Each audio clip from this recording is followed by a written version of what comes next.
Bismillahirrahmanirrahim. Assalamualaikum warahmatullahi wabarakatuh. Innal hamdalillah nahmaduhu wa nasta'inuhu wa nastaghfiruh wa na'udzu billahi min syururi anfusina wa sayyiati a'malina. May yahdihillahu fala mudhillalah wa may yudlilhu fala hadiyalah. Wa asyhadu an la ilaha illallah wahdahu la syarikalah wa asyhadu anna Muhammadan abduhu wa rasuluh alladzi la nabiyya wa la rasula ba'dah. Amma ba'd, kaum muslimin pemirsa Parenting Sunnah TV yang dirahmati Allah Jalla wa'ala, segala puji hanya milik Allah Subhanahu wa ta'ala. Salawat dan salam semoga senantiasa tercurahkan atas junjungan Nabi kita yang mulia, Nabi Muhammad Rasulullah Sallallahu Alaihi Wasallam, serta para sahabatnya, keluarganya, dan juga seluruh pengikut beliau Sallallahu Alaihi Wasallam hingga hari kiamat kelak. Kaum muslimin dan muslimat yang dirahmati Allah Jalla wa'ala, kini kita kembali untuk membaca pertanyaan-pertanyaan dari Bapak dan Ibu sekalian, ayah dan bunda sekalian, terkait dengan pendidikan parenting. Pertanyaan-pertanyaan yang masuk di sini ada sekitar 17, dan kiranya mungkin seperti biasa kita tidak menjawab semuanya, tetapi memilih mana yang memungkinkan bagi kami untuk menjawabnya. Kaum muslimin, muslimat yang dirahmati Allah Subhanahu wa taala, ini ada pertanyaan dari Sefri Kusrini atau Ibu Sefri Kusrini dari Medan. Pertanyaan yang bagus ya, yang mungkin sering dihadapi di antara kita ya, di rumah tangganya, khususnya kepada anak-anak kita. Pertanyaannya adalah bagaimana cara kita membangunkan anak untuk sholat subuh agar mudah dan semangat, Ustadz ya. Anak kami usia 9 tahun, 8 tahun, dan 5 tahun.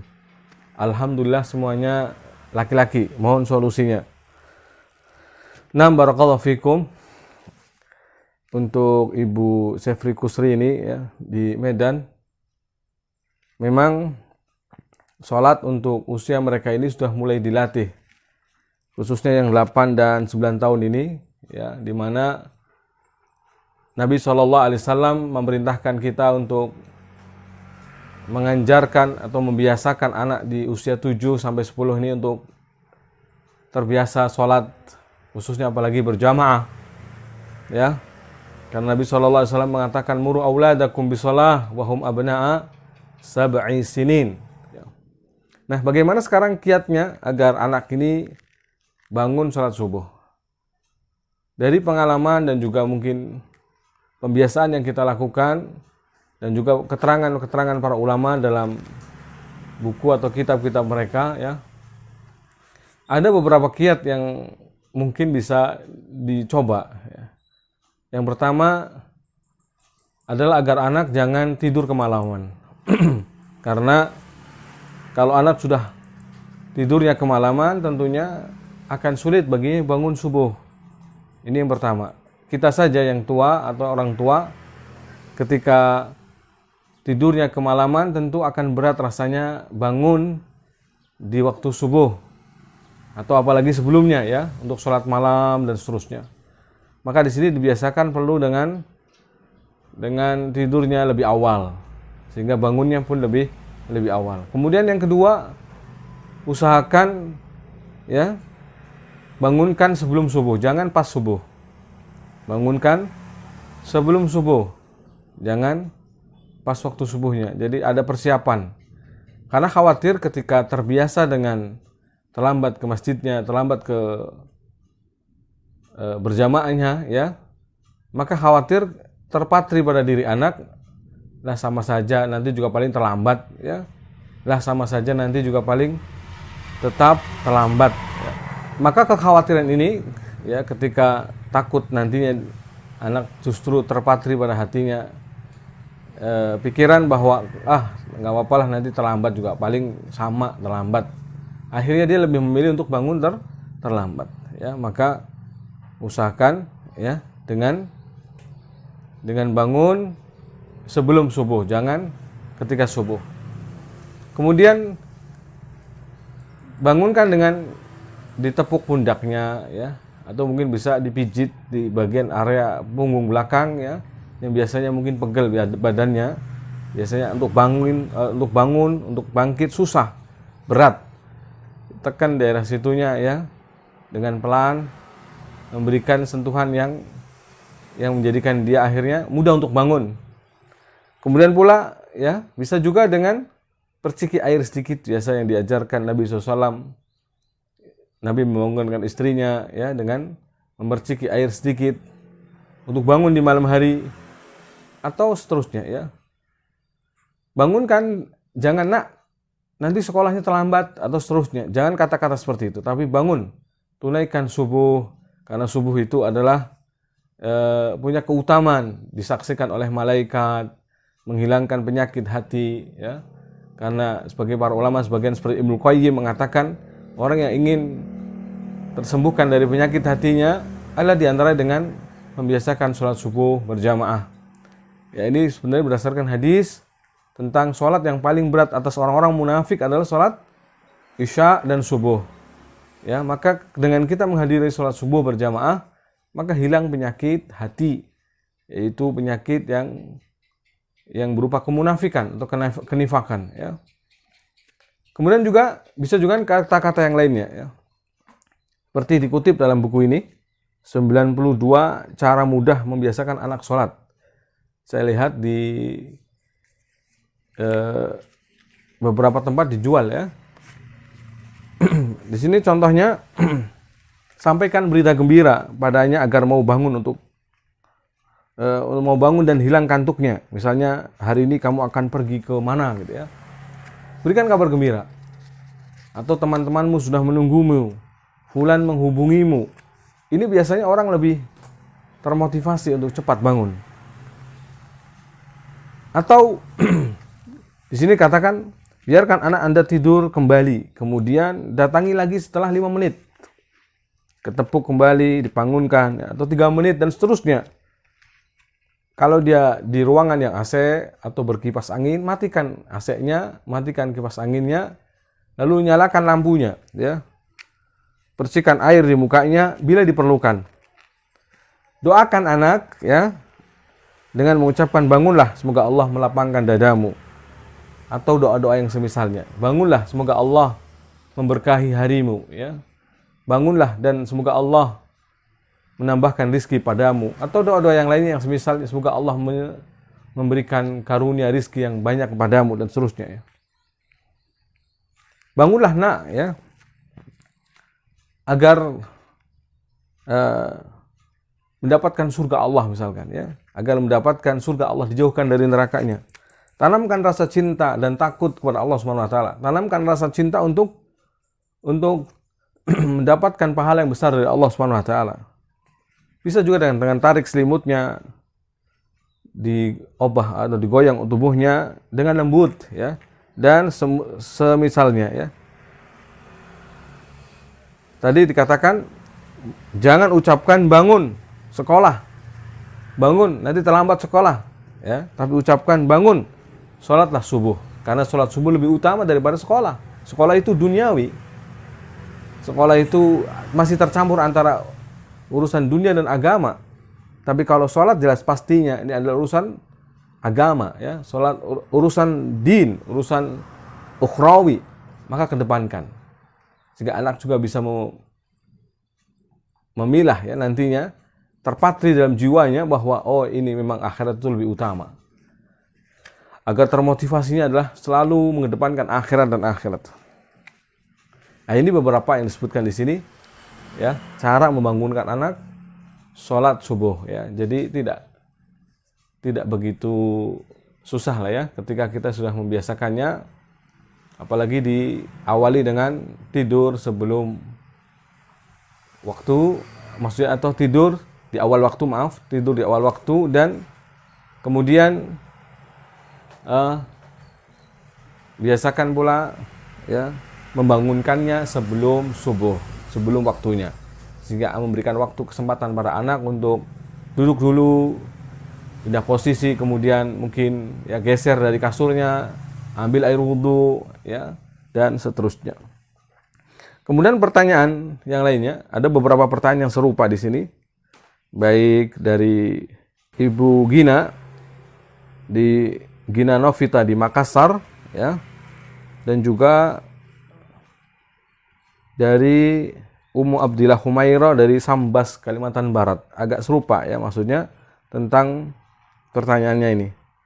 Ibu Gina mengatakan bagaimana mengatasi kakak yang suka memukul adiknya. Kakak 3 tahun, adik 1 tahun. Bagaimana cara orang tua mengelola emosi supaya anak pertama enggak dijadikan sasaran kemarahan, ya. Ini mirip juga di sini dengan Ummu Abdillah Humaira. Jika ada anak umur 1 tahun lebih ketika berbuat kesalahan yang dapat memancing amarah ibunya, maka si ibu kadang tidak bisa mengendalikan emosinya, malah memukul, mencubit si anak tersebut. Lalu si ibu tersebut menyesal karena si anak mencontoh perbuatan ibunya. Dan malah kalau dikasari siapa saja, si anak teriak, memukul orang yang kasar padanya. Nah, kadang si ibu sudah berusaha lembut, tapi kadang si anak tidak merespon dengan lembut pula. Nah, bagaimana cara memperbaiki si ibu dengan si anak agar keduanya kembali kepada sifat yang baik dan lembut? Ya, dan bagaimana caranya memperbaiki ibu yang mudah terpancing emosi ketika anak berbuat kesalahan yang tidak wajar? Barakallahu fikum Ustaz. Wa fikum barakallah. Jadi kita katakan tadi pertanyaan yang serupa ya dari Ummu Abdillah Humaira dan Ibu Gina Novita. Jadi memang begitu ya, efek yang ditimbulkan dari kita menyakiti anak, mencubit kah, mendolimi kah, atau anak didolimi oleh orang lain, dia akan mendolimi orang lain. Maka hati-hati, ini suatu hal yang akan menimbulkan efek kebiasaan buruk. Ya, ketika anak dibiasa dinakali, disakiti, didolimi, dia akan mendolimi orang lain. Ya, jadi ini hal yang sudah bisa pasti diketahui ya. Bisa kita lihat dari kehidupan rumah tangga kita sendiri atau orang lain. Ya, kalau anak itu kenapa jahil kepada temannya, ya, suka menyakiti temannya, suka mencubit temannya, oh ternyata di rumahnya suka dibegitukan sama orang tuanya atau sama kakaknya. Ya, jadi kalau ada anak kita berteman dengan anak lain, kemudian anaknya kok suka main tangan, ya, sedikit-sedikit main tangan, oh ternyata dia mungkin juga disakiti sama kakaknya, dijahili sama kakaknya, atau temannya yang lain yang suka menjahili, maka dia akan menjahili adiknya di rumahnya. Karena biasanya kecenderungan anak itu ketika disakiti tidak bisa membalas, tidak mampu membalas, dia akan membalasnya di tempat lain. Nah, inilah hati-hatinya ya. Hati-hatinya yang perlu kita waspadai ya. Kalau kita justru yang menanam soalnya ya. Ibu ya, sebagai ibu tapi mudah marah, lalu akhirnya mencubit, ya, mudah menyakiti anak, menjahili anak, dia akan menjahili adiknya. Ya, dan kalau sudah nanti terlanjur sebegini terus, agak perlu dibiasakan lagi dengan pembiasaan yang lebih baik tentunya, ya, yang terus melatih kelembutan, kesabaran, ya. Bagaimana Nabi SAW mengatakan innamal ilmu bitta'allum wal hilmu bittahallum. Ilmu itu diraih dengan cara membiasakan belajar atau menuntut ilmu syar'i, dan hilmu atau kelemah lembutan dicari dengan cara berlatih lemah lembut. Ini Nabi kita SAW yang mengatakan innamal hilmu bittahallum. Jadi hilmu atau lemah lembut, santun itu dilatih dengan kita berlatih lemah lembut. Maka barang siapa yang membiasakan diri lemah lembut, santun, ya, dia akan terbiasa pula dengan kelemah lembutan, ya. Dan rumah tangga yang jauh dari sifat atau sikap lemah lembut ini adalah berarti tidak diinginkan kebaikan oleh Allah Subhanahu wa taala. Karena Allah Subhanahu wa taala ya ketika menghendaki kebaikan pada sebuah rumah tangga, maka Allah akan tanamkan, jadikan rumah tangga tersebut senang, gemar melakukan hal yang bersifat lemah lembut, sikap yang lemah lembut, ya, kalimat yang lemah lembut dan seterusnya. Sebagaimana sabda Nabi sallallahu alaihi wasallam, "Innallaha idza arada bi ahli baiti khairan adkhalahu rifq." Nabi SAW pernah bersabda, au kama qala, ya, Sesungguhnya Allah Subhanahu wa taala apabila menghendaki suatu rumah tangga, suatu keluarga itu kebaikan, yakni Allah menghendaki kebaikan pada rumah tangga tersebut, apa yang dihasilkan, apa yang ditanamkan di situ, Allah akan memasukkan kepada rumah tangga tersebut rifq, yaitu lemah lembut. Ya.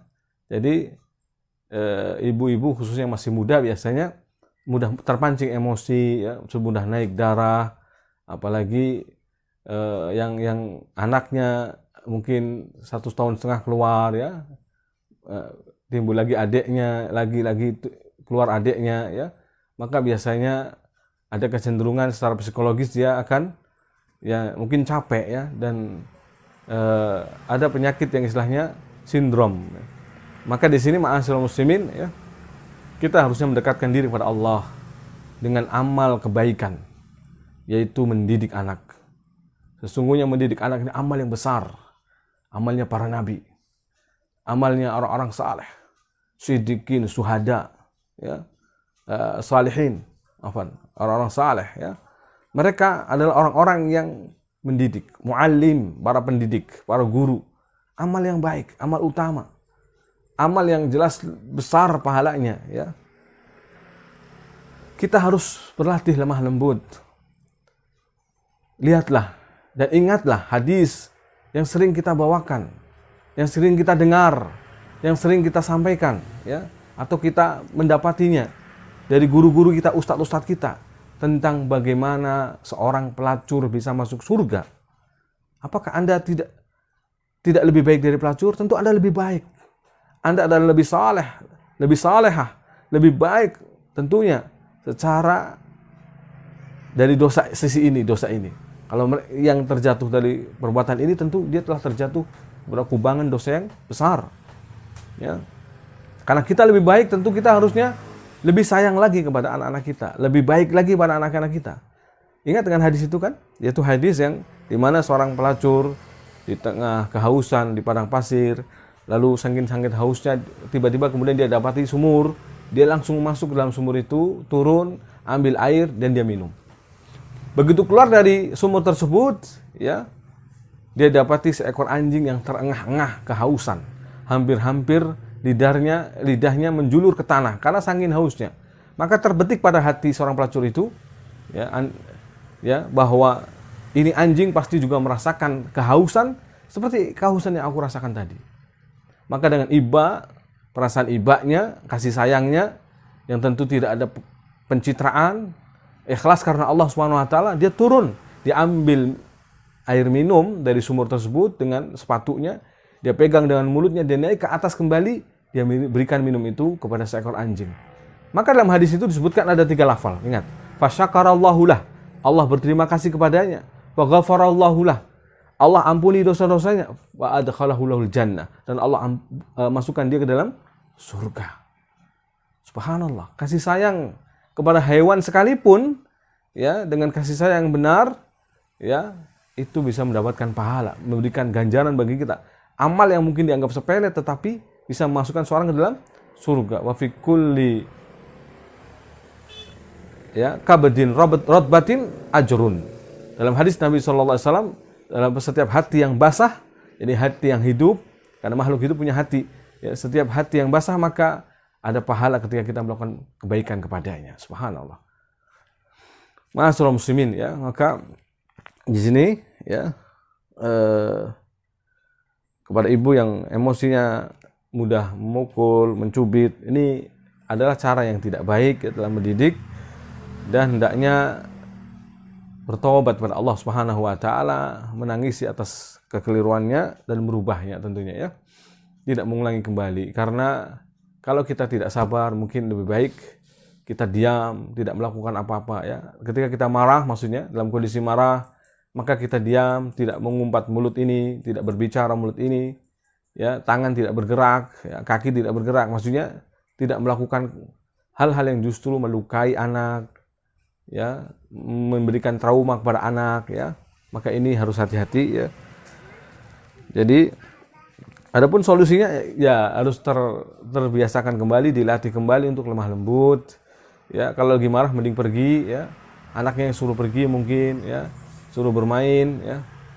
Anda dongkol, habiskan dengan Anda sendiri ya, dan tangisi, istighfari ya, isti'adah, lalu meminta perlindungan kepada Allah Subhanahu wa taala. Taib. Itu ya antara nasihat kepada Ibu Gina Novita dan Ummu Humaira yang ada di Sambas dan Ibu Gina yang ada di Makassar ya. Barakallahu fikum, semoga Allah Subhanahu wa taala memperbaiki keadaan kita, menjadikan kita lebih baik dalam mendidik anak-anak kita, dan kita semakin lebih taat pada Allah Subhanahu wa taala. Pertanyaan berikutnya, ada lagi pertanyaan dari Bu Rumiati Purworejo. Bu Rumiati Purworejo ya. Bagaimana menghapus memori anak yang sejak kecil diajarkan patuh karena biar gak dimarahi? Ini gimana maksudnya ya? Bagaimana menghapus memori anak yang sejak kecil diajarkan patuh karena biar nggak dimarahi? Ya. Ala kulli hal, ya, pembiasaan baik itu juga akan menjadikan kebaikan ya. Tapi kalau kita membiasakannya dengan kebohongan ya, patuh tapi agar, jadi maksudnya di situ ada unsur kebohongan, patuhnya tapi ada unsur kebohongan, maka khawatir dia terbiasa dengan kebohongan. Adapun cara menghapusnya ya, bukan dengan cara apa-apa, tentunya dengan cara ikhtiari kembali. Itu dengan cara usaha, iktisab ya, dengan membiasakan kembali hal-hal yang baik, mengajarkannya bahwa itu keliru, dulu itu salah ya, semacam mungkin curhatan antara anak dan ibunya ya, kemudian menceritakan kembali bahwa yang dulu diajarkan adalah kekeliruan, kesalahan ya, kita mohon ampun dan maaf kepada Allah Subhanahu wa taala. Nah, seperti itu bisa memberikan efek anak tahu, sadar bahwasanya ini adalah keliru dan salah. Nah, wallahu a'lam bishawab. Ini kurang bisa dipahami pertanyaannya. Kemudian pertanyaan yang lainnya dari Ibu Firna ya di Sidoarjo. Pertanyaan dari Ibu Firna di Sidoarjo. Bismillah Ustadz, saya mau bertanya tentang pembiasaan untuk anak, mengingatkan perilaku anak agar terbiasa, sepertinya menjadikan anak serasa diatur-atur terus ya, sesuai keinginan orang tua. Padahal maksudnya ingin mengarahkan anak untuk kebaikan. Apakah hal ini diperbolehkan Ustadz? Umur anak masih 5 tahun, laki-laki, anak sudah mulai bisa komplain bila diarahkan. Masya Allah, barakallahu fikum ya, untuk Bu Firna ya, dan juga kaum muslimin dan muslimat yang dirahmati Allah Subhanahu wa taala. Ya. Apapun pembiasaan yang baik ya, memang seakan terkesan itu adalah mengatur-ngatur. Tetapi jika kita ya mulai lihat kembali ya, bahwasanya segala sesuatu memang terkadang ada sesuatu seakan-akan dipaksakan ya, seakan-akan hal ini tegas kepada anak. Tapi jika itu memang dengan cara yang baik, niat yang baik, ada harus dua ya, caranya baik, niatnya baik, maka insya Allah meskipun di awal sebagai suatu yang seakan-akan keras, tegas, mengatur-ngatur, maka akan ada hasil yang baik, ya, perubahan yang baik, dan menjadikan kitanya nanti tentunya lebih mudah lagi dalam mengarahkan ke berikutnya. Karena ada tipikal anak yang tentunya sulit ya, kecuali harus ditegasi. Ya, masing-masing anak punya karakter. Maka inilah kenapa ya dalam pendidikan antara di rumah dan di sekolah itu harus disinkronkan, karena ini. Ya, karena buah jatuh tidak akan jauh daripada pohonnya. Artinya anak karakternya tidak jauh dari orang tuanya. Maka dari itu biasanya orang tua yang lebih tahu anak ini emosinya bagaimana, temperamental atau tidak. Anak ini bagaimana dalam hal sifat malasnya, tekunnya, ketelitiannya. Itu biasanya tidak beda-beda jauh dengan orang tuanya. Orang tua yang paling tahu persis siapa anak ini. Karena mungkin melihat bapaknya atau ibunya. Antara melihat kakeknya atau neneknya. Nggak beda-beda jauh. Ya, buah jatuh tidak akan jauh dari pohonnya, ya. Dan ini dalam bahasa hadis adalah yang disebut dengan akhlak atau tabiat ghoriziyah, bawaan sejak lahir. Ya, bahwa memang Allah mengkaruniakannya demikian. Maka kalau yang memang tabiat atau karakter aslinya adalah ya malas, ya abai, atau mungkin apa istilahnya, pemalu.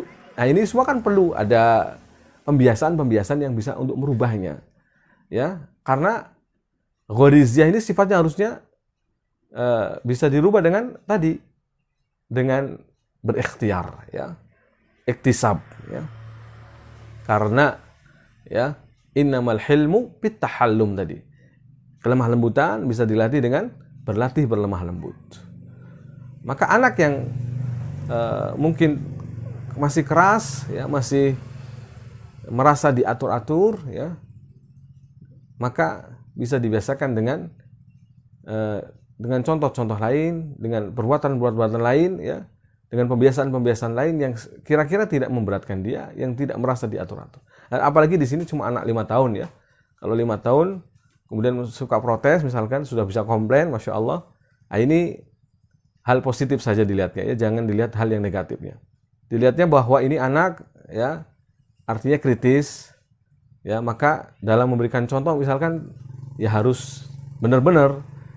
Jangan sampai ketika memberikan contoh tetapi Anda tidak melakukan. Kata penyair, arun alaika idza fa'alta azim, ya. Jadi kalau kita mencontohkan sesuatu tapi kita tidak menjadi teladan itu sendiri, menjadi contoh bagi anak, ya memang begitu. Arun alaika, ini suatu aib bagimu, ya. Idza fa'alta azim, kalau engkau melakukan sebuah pelanggaran, ya, maka ini dianggap besar. Kita memerintahkan tetapi kita justru melanggarnya. Kita menganjurkan, kita justru tidak melakukannya. Nah ini hal-hal seperti ini yang kadang akhirnya menjadi komplain, ya, menjadi kritis bagi anak. Sikap kritisnya jangan ditekan, sikap kritisnya jangan ditumpulkan, tapi diarahkan kepada kebaikan. Jadi ini karakter baik sebenarnya, ya, potensi baik pada diri anak, ya. Maka biarkan justru pada tempatnya, tapi, ya, seperti Rasul SAW dalam mendidik Abu Bakar dan Umar dengan porsi masing-masing yang berbeda. Abu Bakar yang lembut perangainya, maka Rasulullah SAW mendidiknya dengan pendidikan yang benar. Tapi Umar yang keras, tegas, tapi Nabi tidak menjadikan Umar seperti Abu Bakar. Nggak mungkin, ya, karena tabiat yang seperti ini tinggal diluruskan saja. Tapi tegas dan kerasnya di jalan Allah. Dalam hal yang melanggar syariat Allah, maka tegas, ya. Maka Umar radhiyallahu ta'ala anhu tidak seperti Abu Bakar. Abu Bakar radhiyallahu tidak seperti Umar, tapi masing-masing punya keunggulan di sisi Allah Subhanahu wa taala. Bahkan sahabat yang selalu disebut oleh Rasulullah, Abu Bakar, summa Umar. Abu Bakar kemudian Umar. Jadi kalau kita melihat, ya, dari dua contoh sahabat Nabi ini yang punya perangai masing-masing, ya, dan juga sahabat yang lainnya, Khalid bin Walid radhiyallahu ta'ala anhu, yang masing-masing juga dengan karakternya, Nabi SAW tidak menyalahkan. Nabi SAW tidak artinya menjadikan ini adalah sebuah kesalahan, tapi mengarahkannya agar benar, ya.